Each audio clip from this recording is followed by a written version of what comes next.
Good day, Saint Stephen, Saint Jerome, Saint Teresa, and Saint Padre Pio. And as I promised, ito na po yung ating recorded video lesson regarding our next discussion sa ating libro. Okay?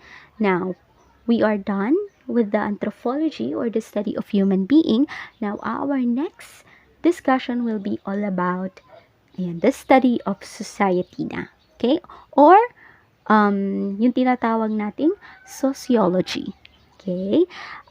Ma'am, ano po pinagkaiba ng anthropology dyan sa sociology nyo na yan na sinasabi nyo? Okay?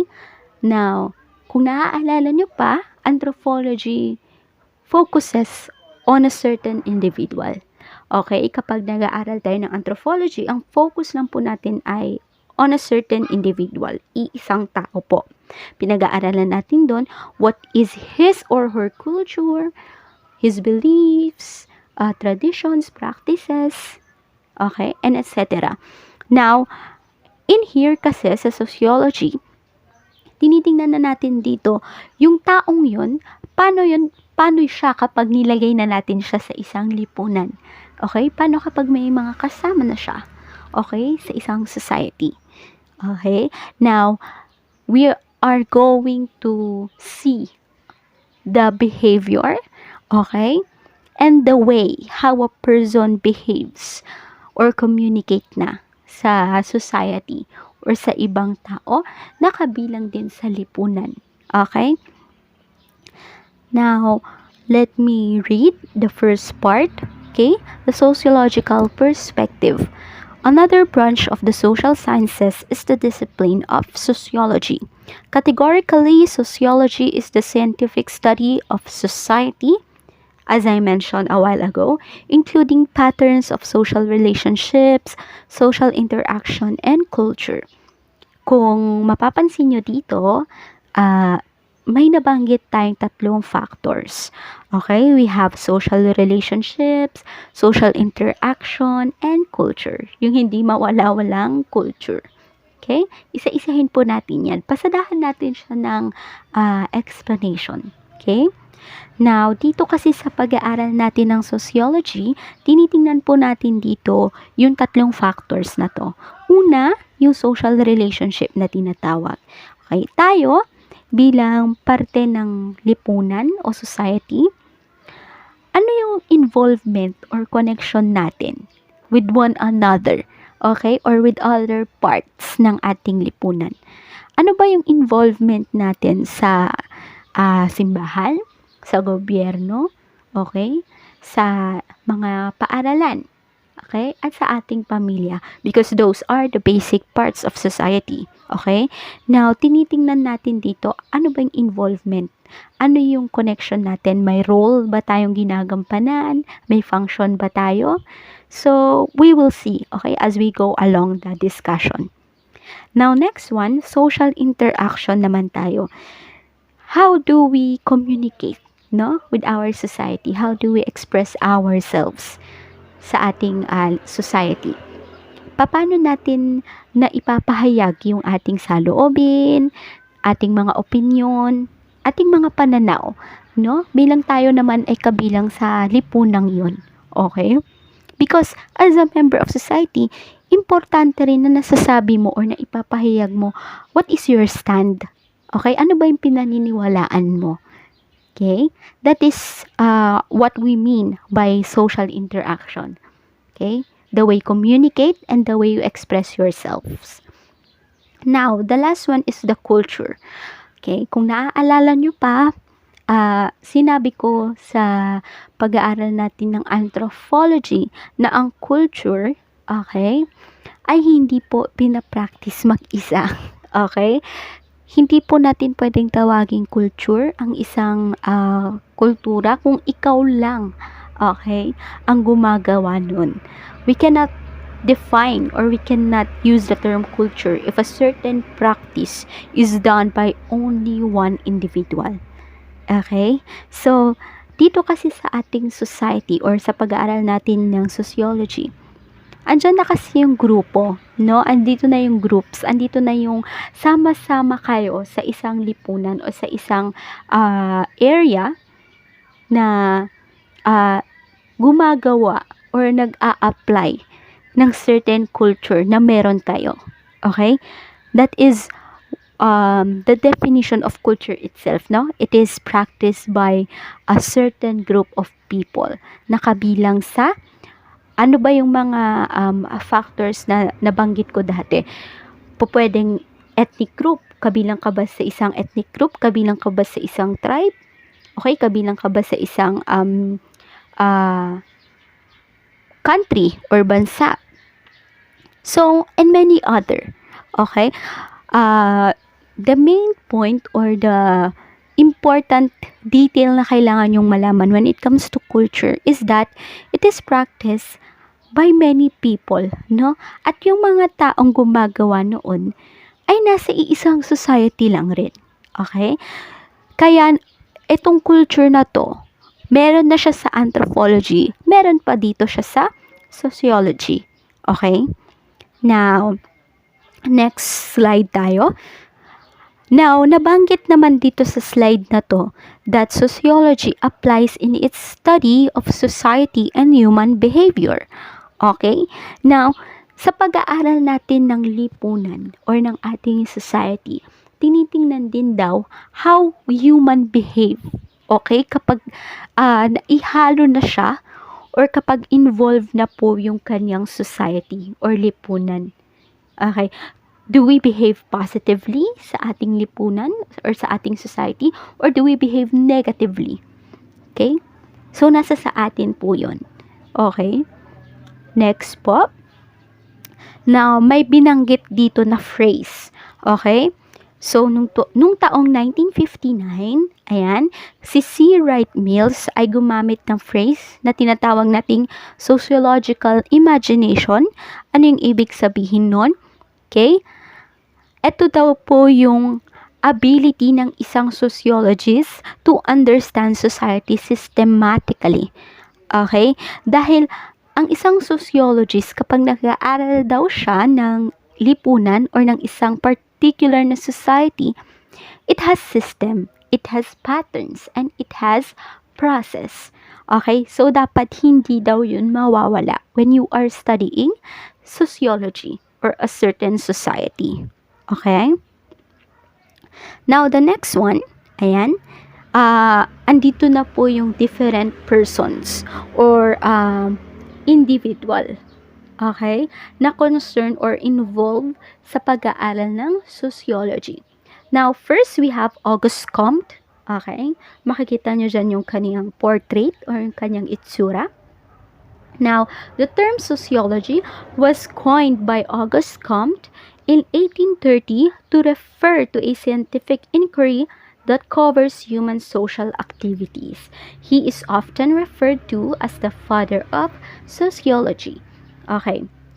Kung sa anthropology, kung naalala nyo pa, si Franz Boas po, yung tinuturing nating father of American anthropology. Okay? Now, meron din tayo dito sa sociology, no? Meron din tayong father of sociology na tinatawag. At siya si Auguste Comte. Okay, na-invento niya or ginamit niya yung term na sociology noong taong 1830. Okay, para maipaliwanag daw yung social activities natin bilang human beings. Okay? So, later on, may mga theories pa si Auguste Comte according or regarding sa society or sa sociology. Okay? So, mababalikan pa rin natin siya. Okay? But in this slide, pinapertain dito or sinasabi dito na siya ang father of sociology. Okay? Please do not forget that. Now, let's proceed to the definition ng society. Okay? To the definition of a society. Kasi, yun po yung gamitin nating keyword, when we are studying sociology. Because, in sociology, what we are studying is the society itself. Okay? So, para maintindihan pa natin yung pag-aaral ng sociology, kailangan maintindihan din natin ano yung definition ng society. Okay? Society, according in this slide, okay, according to our book, can be defined as a product of human interactions as humans subscribe to the rules of their culture. It is an organization that caters to a human's need for belongingness in a group. Okay, so kasi kung familiar kayo sa quote na to or sa kasabihang ito, no man is an island. Okay? So, sabi dyan, hindi kailanman maaaring mag-isa ang tao. Okay? Hindi daw po pwedeng mag-isa or alone ang isang individual. Kailangan meron siyang kasama. Okay? Now, in a society, ang purpose niya is to cover, okay, human activities as a group. Okay? Grupo na kayo. Okay? It is not necessary na or necessarily na pare-pareho kayo ng culture, pare-pareho kayo ng beliefs, ng practices. No, hindi po ganun.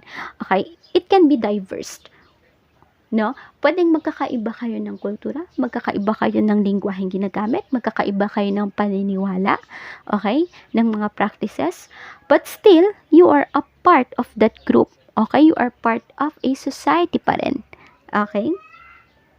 Now, in a society, hindi kasi mawawala yung interaction. Okay? As I said a while ago, meron tayong tinatawag na social interaction. Okay? The way how we express ourselves, okay, to others, okay, sa ating society. Now, next slide po tayo. Let's proceed na po to the comparison of theories on society. Now, in here, andito na po yung mga individual na binanggit ko kanina na merong kanya-kanyang paniniwala patungkol sa lipunan or sa society. Okay, may kanya-kanya silang theory, okay, with regards to the study of society. Now, isa-isahin natin yung mga taong yun. First is Auguste Comte, okay, sabi ko kanina, balikan natin siya. Okay, according to him po, society as a social organism possessing a harmony of structure and function. Okay, ang society daw ay may harmony, okay, or may unity. Now, ibig sabihin yan, orderly siya or maayos siya, organized. Now, for it daw to be organized and for it to attain harmony, meron din dapat siyang structure and function. Okay? According to Auguste Comte, as long as a society has a structure, it can attain harmony. Okay? Now, in this modern day, okay, yes, meron tayong kanya-kanyang society. Okay? But, not all, okay, has a harmony. Hindi lahat ng society ay may harmony. Hindi lahat ng society are organized. Okay? Or, hindi lahat ng society ay may order.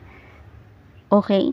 So, kaya nga, binigyan ng importance ni Auguste Comte dito sa kanyang theory ang structure. Na basta ang isang society ay may structure and function, magkakaroon siya ng harmony. Okay? Now, that is his theory, no? Maaaring sa ibang society, hindi ito applicable, but still, okay, may point naman siya when it comes to his theory. Okay? Na ang isang society, kailangan merong structure, meron siyang magandang process, meron siyang magandang system. Okay? For it to attain harmony or order. Even peace. Okay? Now, that is Auguste Comte with his theory.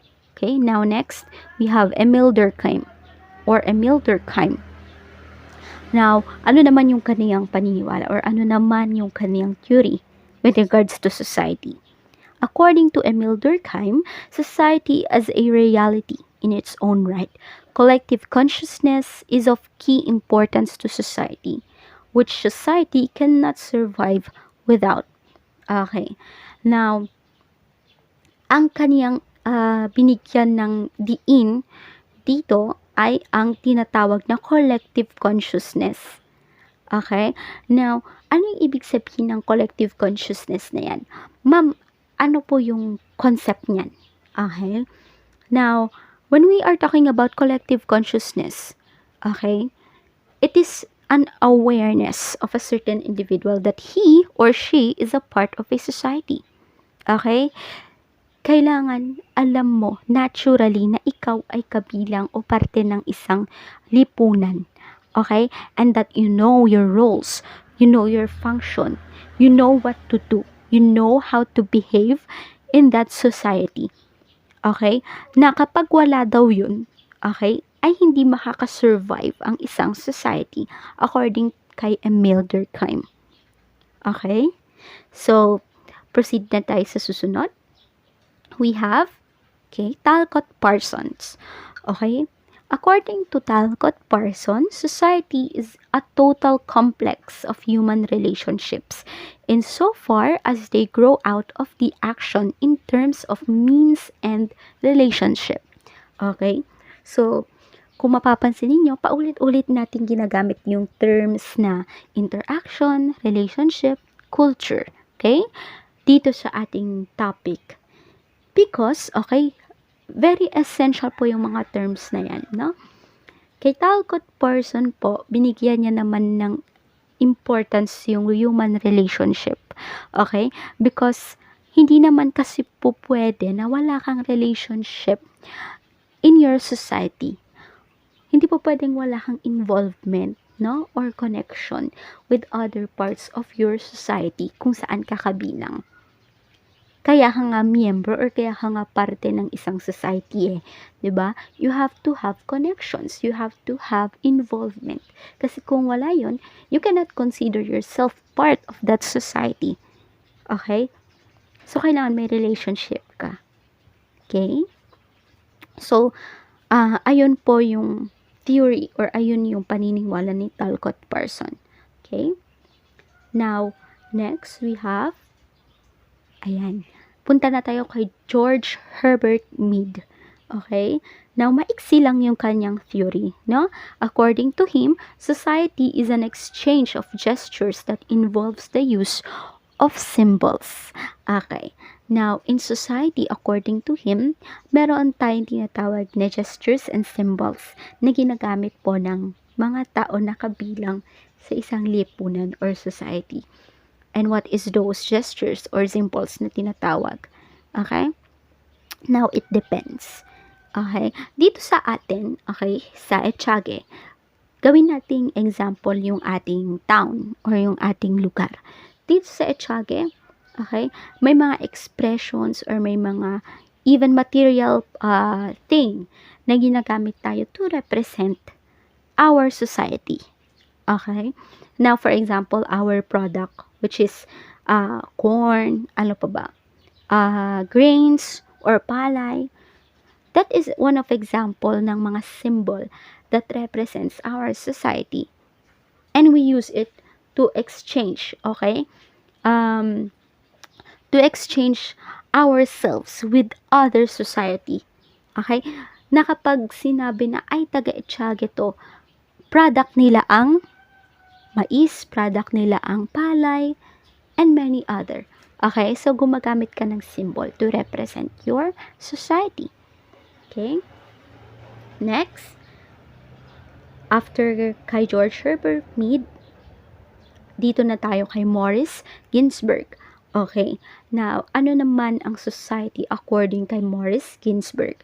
Society is a collection of individuals united by a certain relations or mode of behavior that marks individuals off from others who do not enter into these relations or who differ from them in behavior. Okay. So, bibigyan ko to ng ibang example. Okay? Now, let's take fraternity. Okay, as an example. Now, in a certain fraternity or frat, okay, nagre-recruit yung mga members nun ng mga tao na sa tingin nila ay mag-a-agree sa kanilang goal or sa kanilang mission or aim, okay, ng grupo nila. For example, very rampant or very common ito sa mga universities na, no? Lalo na sa Manila or sa cities. Now, in a certain fraternity, kapag nag-a-agree ka or kapag sang-ayon ka sa goal or sa um, gustong ihayag ng grupong yun, then you may have a chance to join them. Tama? Okay? And that fraternity is one of your society. Okay? Pwede mo nang maging society yung fraternity na yun because you have a common understanding, no?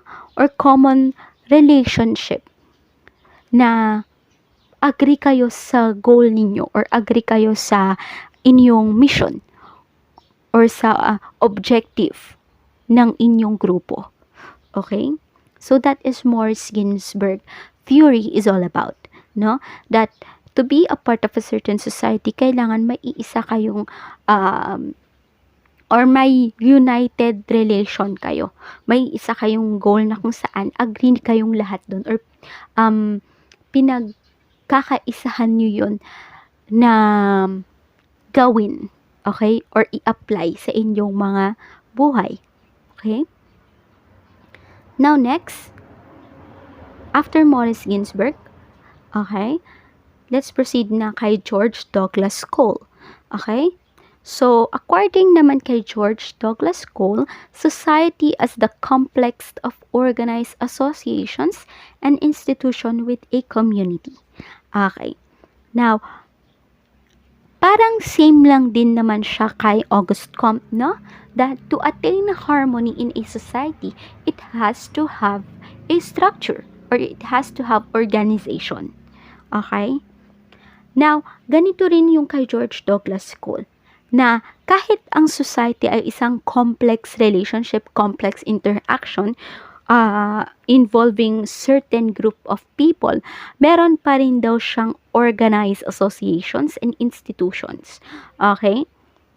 Sa community yun or sa society yun. Say for example, paaralan, simbahan, government. Those are the institutions that makes up a society. And meron niyang mga organized associations. May kanya-kanya silang roles na ginagampanan. May mga function yan na sila lang yung gumagawa. Okay? Or sila lang yung nakakagawa to make a society in order or magfo-flow siya ng maayos. Okay? Now, yun po yung kay George Douglas Cole, no? That society is a complex, okay, of organized associations and institution. Okay? Next, and the last, okay, theories on society is yung Kyla Robert McVer and Charles Page. Ano naman po yung sa kanila? Society as a system of usages and procedures of authority and mutual aid of many groupings and divisions of controls of human behavior and liberty. Okay, now we have also what we call social interaction. Okay, now in here, let me read, okay, the slide. Within the framework of society is a process called social interaction. This is a compilation of ways and means by which humans interact with each other within the confines of society. Hence, the prevailing culture within a society dictates the forms of interaction used by individuals with one another. Okay. To simplify this, okay, dun sa social interaction na tinutukoy ko, this is how we communicate or we express ourselves with other members of society na kinabibilangan natin. Okay? How we communicate with other people. Okay? Do we communicate with them in a positive manner? In a negative manner? Now, it's up to us, no? And that manner na tinutukoy ko kung paano tayo makipag-communicate reflects the culture of the society that we belong. Okay? That we belong to or that we are a part of. Okay? Kung positive man yung iyong attitudes towards your communication, okay, with other people or with other individuals, then the society that you are a part of is also a positive one. Okay? But if it is negative, okay, nagre-reflect na yun sa society kinabibilangan mo. Okay? So that is all about social interaction, the definition or the concept. And in here, after that, we have facts or points about social interactions, no? Na tinatawag natin. So I will not discuss this one by one because this is very broad and generalized, no? I'll just read and please do scan this, okay? Na lang because this is very understood naman, okay? If we are going to read and understand the content, okay? We have 5. Space is not an issue. There could be multiple and simultaneous interactions. A dialogue could have an active and inactive end. Subject positionality is present in any interaction. And the last one, the meanings we ascribe to the actions of others are informed by the values and norms that are upheld in our society. Okay, so those are facts or points about social interaction na dapat nating tandaan or malaman. Now, next, after social interaction, we also have social organization. Okay, what is it?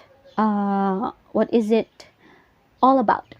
Or ano yung kaniyang concept? Tungkol saan siya? This concept refers to the interrelationship of parts of society. As a society is an organization in itself, it is structurally divided into layers of contexts and positions that help perpetuate its existence. The positions created within a society constitute the category of status. Okay? So, ang ibig sabihin po niyan, okay, bilang member tayo ng isang society, member rin po daw tayo ng isang organization. And it is not necessarily just one organization, but many. Okay? So, marami daw po tayong organization or grupo na kinabibilangan in our society. Okay? Actually, meron pa yung mga factors or meron pa yung mga terms. And let's discuss it one by one. Okay? Now, we have here yung tinatawag nating roles na kanina ko pa din ginagamit, no, na term. Because this is very important in learning sociology or in studying our society. Okay? Roles is all about status, prescribes a set of accepted behaviors that define the individual's responses and inclinations. So, those are called roles daw. To be exact, roles are what our obligation and responsibilities are in our society. Ano kayong ating obligations? Ano yung dapat nating gawin? Ano yung dapat nating ma-accomplish sa ating society? Those are our roles. Okay, kung tayo ay anak sa ating pamilya, okay, ano yung role or ano yung function natin bilang mga anak? Kung tayo ay estudyante sa ating paaralan, what is our role as a student? Okay? If we are a government official or if we are a politician, ano naman yung ating role sa government ng ating society? Okay? So, those are the roles, okay, that we have in our society. Our obligations and responsibilities that we need to accomplish and we need to do, okay, as a member of a society. Next, we have group, okay. This is also a very used term, okay, kanina pa. Now, according here, a group is a basic unit of organization. It involves at least 2 individuals who are in constant interaction based on their statuses and roles. Okay. So, minsan daw, nakabase ito sa roles na meron ka. Okay. Kung role mo ang pagiging estudyante sa isang eskwelahan or sa isang paaralan, then, you are belong to a group of students. Okay. Grupo nyo, okay, yung pagiging mag-aaral. Or nasa group kayo ng mga mag-aaral. Okay? Kung ikaw naman ay isang guro or teacher sa isang eskwelahan, your society is the school. Therefore, you are belong or you are part of a group ng mga teachers. Okay? You behave according to your roles and responsibilities in a society. Okay? Now, next, we have also institutions. Okay? Now, gamit na rin tong term na to. Okay? Kanina pa. Now, institution naman are established when roles, statuses, and groups are perpetuated within the context of society. They are the building blocks of a society, as it through this that norms are produced from the consistent exchanges of individuals and groups. Okay? Kasi kapag wala tayong institutions, okay, useless ang ating pagiging member ng society. Kapag wala tayong institution, okay, na kinabibilangan, the purpose of being a member of society is none or wala. Okay, wala tayong purpose, wala tayong responsibility, wala tayong obligation. We do not have roles, okay, sa ating society pag wala tayong institution. So, useless lang din ang pagiging parte natin sa isang lipunan o society kung wala ito. Okay? Now, for example, let's imagine that we do not have school, okay, sa ating society. Magiging estudyante ba tayo? Magiging guro ba tayo? No. We do not have that role or function kasi nga wala yung institution na yon. Okay? Walang school eh. So therefore, wala tayong role na ganun. Wala tayong role ng pagiging estudyante. Wala tayong role ng pagiging guro. Okay? Same with other institutions sa ating society. Okay?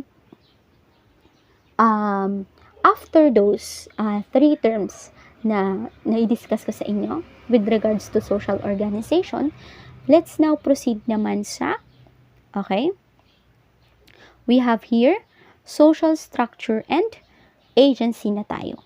Okay? Now, ano naman tong mga to? Or ano tong sinasabi nating structure and agency na meron dito? This is the foundation of every society from which emanates the possible roles, statuses, institutions, and organizations. It can be said that social structure is the determining factor by which every other part of society gains its context. Okay. So, sabi dito, ang social structure ay very important to make a society work. Okay? So, it is very essential para mapatakbo natin ng maayos ang ating lipunan or society. Dito po nanggagaling yung statuses, yung roles na meron tayo, yung institution po na kinabibilangan natin, and organizations din. Okay? So, let's dig in deeper, okay, on this social structure na tinatawag natin. Okay. Now, under ng study of sociology or pag-aaral natin ng sociology, meron din tayong mga subdisciplines. Okay? Kung naaalala ninyo, okay, sa anthropology, meron tayong mga i-discuss na subdisciplines nito from archaeology up until applied anthropology. Now, dito sa sociology, meron din. Okay? And naka-enumerate na rin naman siya dito sa inyong copy.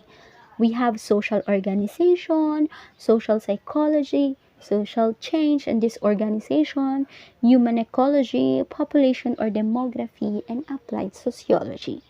Okay? Now, let's go one by one sa mga subdisciplines na ito. Okay? Now, first we have social organization, yung kanina, okay? Studies that involve social structure such as institutions, social groups, social stratification, social mobility, and ethnic groups. Basta pag narinig nyo na po yung term na organization, ito na yung groups, okay? Ito na yung mga kinabibilangan nating mga grupo sa ating society. Kabilang ba tayo sa group ng school? Okay, kabilang ba tayo sa group ng ating pamilya? Kabilang ba tayo sa group ng ating simbahan? Kabilang ba tayo sa grupo ng ating government? So, of course, yes. Because, nasabi ko na rin kanina na may kanya-kanya din tayong roles and function, obligations and responsibility. So, in social organization, doon na natin ginagawa yung mga yun. In here, we do na our roles, our responsibility, and obligations sa ating society. Okay? Next one, we also have social psychology. Okay? Same with the anthropology, meron din doon, kung naaalala nyo pa, yung physical or psychological anthropology. No? I'm sorry, not physical, no? Baka malito kayo. Psychological anthropology. Okay? Now, in here, meron din yung social psychology, which also, okay, concerns or focuses sa personality. Okay? When we are using the term psychology kasi, it defines or it tackles about behavior, personality, how we express or how we portray ourselves. Okay? So, sa isang group, papaano tayo nagbe-behave? Okay? So, that is the concern of social psychology. Now, the other two, okay, or the other subdisciplines of sociology are social change and disorganization and human ecology. Now, ano tong dalawang to? In social change and disorganization, ito daw yung branch ng sociology that inquires on the shift in social and cultural interactions and the interruption of its process through delinquency, deviance, and conflicts. Okay, so hindi ko pa to nababanggit sa discussion natin ngayon, but in a society, hindi naman nawawala yung mga negative, okay, factors na tinatawag natin. So, meron tayong mga tinatawag na delinquency, deviance, and conflicts. In short, okay, kapag may pagbabago sa ating society, okay, please expect na meron tayong mga disorganizations na nagaganap din. Okay? Now, not all the changes kasi are good, okay, in a society.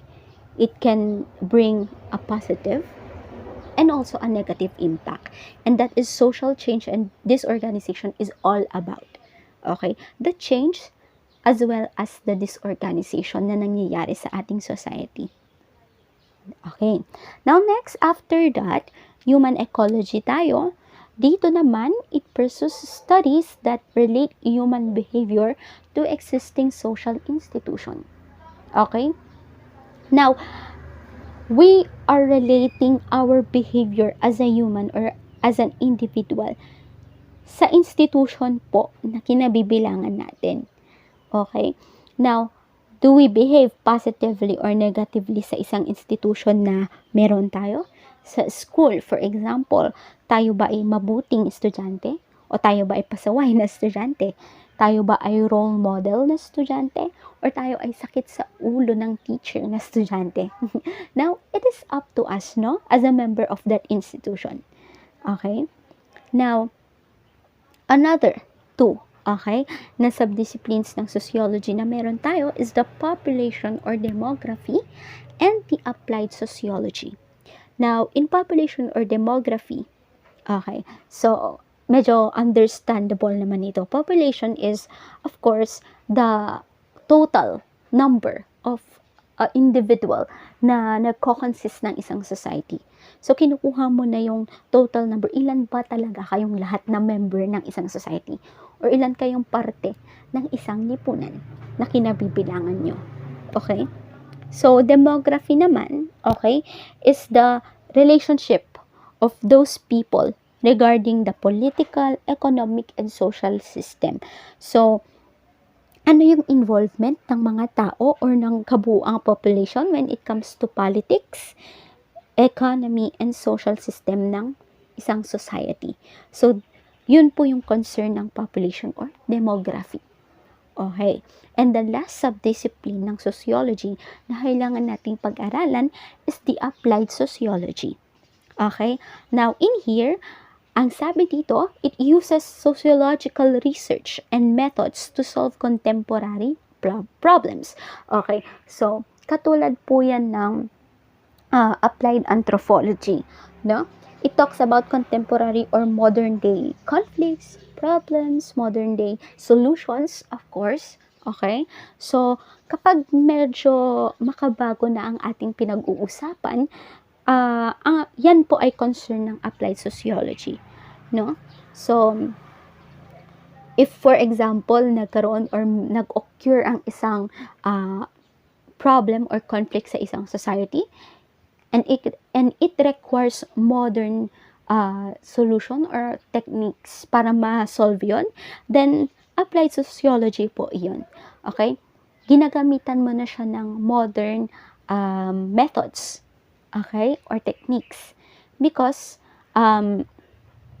you have to solve those contemporary or modern problems too, or to be specific or to be clear or to be concise po, ang applied sociology ay nagbabago kasi ang ating society. Tama? Okay? So, ang mga solusyon or ang mga remedy na meron tayo noon sa ating lipunan may not be applicable sa ngayon. Okay? So, that is what I wanted to explain to you. That those solutions, those remedies, those techniques and methods na maaaring applicable noon ay hindi na ngayon. Okay? So, we have to use other modern methods na. Okay? So, those are applied sociology is all about. Now, after those subdisciplines, we have here methods naman. Okay? So, do not worry, malapit-lapit na tayong matapos. In here, meron lang tayong dalawa, okay, na methods when we are studying sociology. There were two primary methodological perspectives in sociology, and these are positivist and anti-positivist. Okay, ano yung dalawang to? We will discuss this, okay, one by one. Now, naka-indicate na sa inyong copy or sa slide na ito ang definition or concept ng positivist and anti-positivist. And let's try to understand it or explain it. Okay? According here, positivist orientation perceives society as a quantifiable subject from which objective conclusions can be made. Okay? As such, a positivist perspective uses methods employed by the natural science to understand social phenomenon. Okay, so ang ibig sabihin nito, kapag ang ginamit mong methods in studying or in understanding sociology is the positivist, you are relying more on the natural sciences to understand a society. Okay, so for example, papaano ba dumadami or papaano nagkakaroon ng population growth? Papaano tayo nagiging overpopulated? Okay? So, that is a conflict. Pwede yung maging problema ng isang society. Di ba? Yung overpopulation. Now, kapag positivist ang iyong method in understanding that, okay, in a society, naniniwala ka sa science na, ay, kaya nagkakaroon ng overpopulation, it's because of the reproduction na hindi nagkakaroon ng sapat na knowledge patungkol sa science of reproduction ang mga tao. Okay? So, that is the positivist approach or orientation when it comes to sociology. You are relying on the natural sciences more. So, naniniwala. Okay. So, punta naman tayo sa anti-positivist method in sociology. Okay, so, kanina, sa positivist, nagre-rely tayo sa natural sciences or sa general knowledge na meron tayo. Now, in anti-positivist orientation, subjective approach po tayo. Okay, or by experience po ito.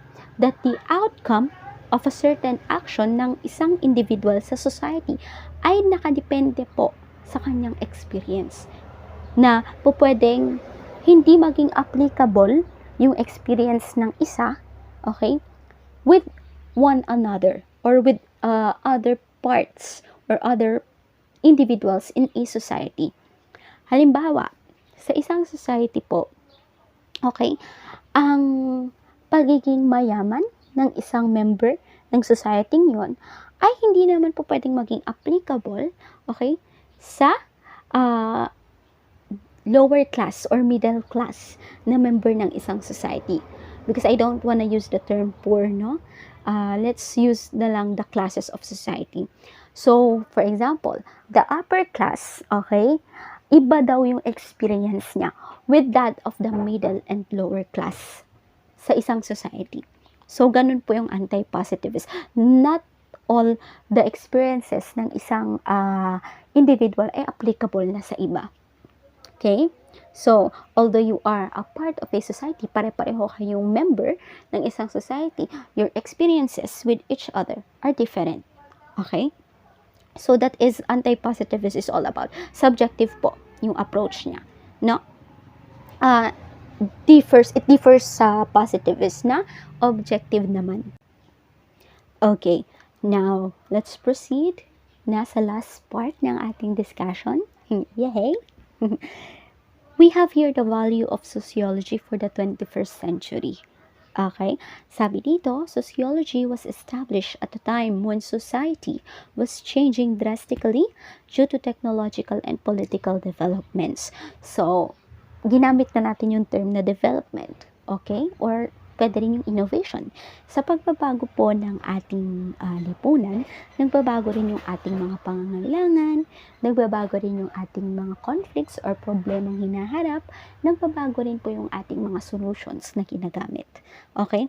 The way how we deal with our society differs, okay, sa panahon na ating kinabibilangan.